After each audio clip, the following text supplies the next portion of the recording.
Hi, everybody. In this brief video, I want to share with you one of my new favorite Gmail tips, which is scheduling send on an email. So let's just say that it is late at night, or perhaps I'm thinking about something, but it's really not going to be relevant until next week.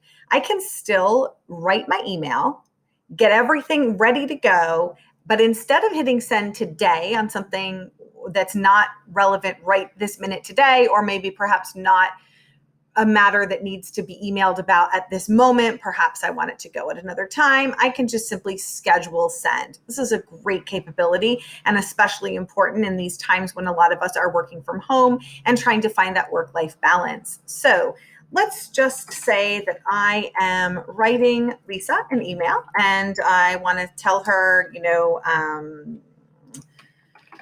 project started, right? So I've started some project, but I don't really want her worrying about it until next week. So I've drafted an excellent email here. And then I'm going to go down to my send button. Let's close that so that we're not looking at that. And instead of hitting send, I'm going to hit that little arrow, that little blue arrow next to the send button where it says schedule send. And in here, it comes with some preset times, but I can also pick a date and time. So let's say I really want this to go out next week.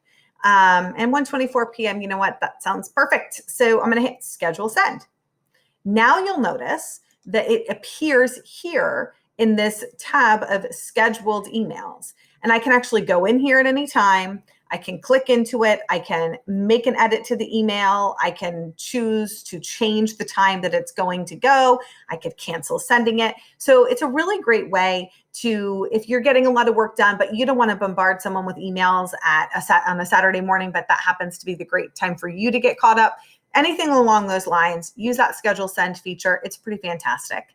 All right, I hope that information is helpful and that you will find an opportunity to be able to use that in the near future.